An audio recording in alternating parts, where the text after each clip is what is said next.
We are learning new details about a deadly officer-involved shooting overnight in Calhoun County. A suspect is dead after shooting 2 of his sons and threatening to kill his wife. Tax season is here. Can be a little bit stressful, right? Just a little bit. Putting it off, though, until the last minute could hurt you.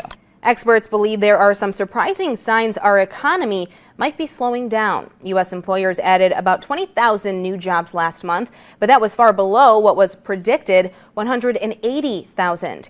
If you drive a Subaru, this one is for you. The company recalling more than 1 million vehicles here in the U.S. They found the brake lights in some of the cars are not lighting up properly. Spring is on its way. You did not see his shadow. Correct. And it's a wonderful thing. Go check out a photo I just put on my Facebook. Oh, we no. got to see it. That's okay. It's not that one yet. Okay, that'll good. come later. I need time to export the video. We couldn't hear audio with the live cam, so I was trying my hardest to see if I could see which scroll he was picking. Doesn't really work that way, I guess, but yeah, that's what was going down. Well, and it's funny. So, hey guys, I mean, you saw it.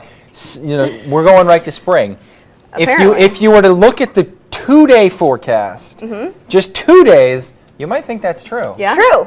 So maybe he's accurate this year. Yeah, we just have to pick which duration Right. of day he's accurate over. We're heading way back down. We But really you're need to right. help him out to make Yeah. him look good. Yeah. Oh, Phil. Oh, Phil. We set you up for failure a little bit. A little bit. That's okay, though. But it is amazing to see the temperature swing. Now to what else we're following this morning, including a couple of crashes. An Owego County crash has claimed the life of a 2-year-old girl.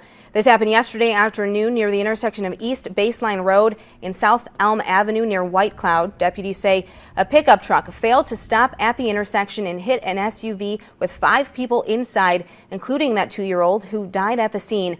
The other victims in this are a 5-year-old, a 7-year-old, and 2 adults who were all hospitalized.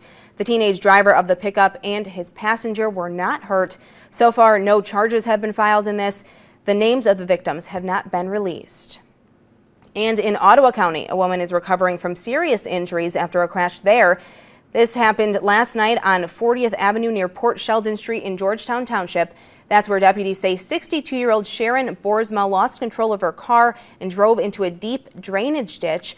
The roads in that area were slushy and icy at the time. We were seeing a little bit of freezing rain there. She was taken to the hospital and listed in serious but stable condition. That crash still under investigation. Also, another tragic crash to tell you about. This one southeast of Lansing. 2 kids from Grand Rapids have died, and investigators believe their dad was driving aggressively before crashing. This was the scene on Friday night in Wheatfield Township. Witnesses say a 29-year-old man from the Detroit area tried passing cars on the shoulder of I-96 when his car left the freeway and hit a tree. His 9-year-old son and 8-year-old daughter, both from Grand Rapids, died at the scene. Their father was taken to a hospital. Their names have not yet been released. Also this morning, Wyoming police need your help in the search for an armed robbery suspect. This was a scene last night at the Admiral gas station on South Division Avenue near 32nd Street. That's where police tell us a man believed to be in his 30s robbed the store with a handgun. The man was last seen running westbound from that scene. If you have any information on this, you're asked to contact police. And if you live in Kalamazoo, a boil water advisory is in place for one neighborhood after a water main break. This is who's affected by it. Everyone on both sides of the street on Arthur between Dearborn and Charles. It also includes people on the northeast corner of Kenilworth and Arthur.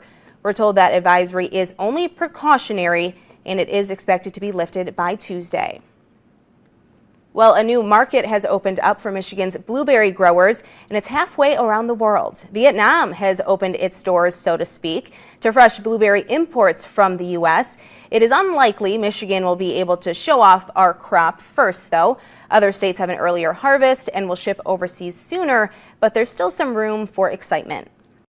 If they take blueberries from the West Coast, or if they take blueberries from Georgia, that does nothing but help Michigan in the end, because then when Michigan's blueberries are ready for harvest, there's not as much competition in the marketplace. Experts say despite the newly added demand, it's unclear if and how it will then be passed on to you, the consumer. There is a lot of factors in this, of course, including the weather that can impact that crop, and then that in turn will impact the cost. In the Big Ten regular season championship on the line last night in East Lansing. Let's get to the court. That's where Michigan took on Michigan State. Grand Rapids Christian graduate Xavier Tillman teaming up with Cassius Winston as the Spartans had a massive second half.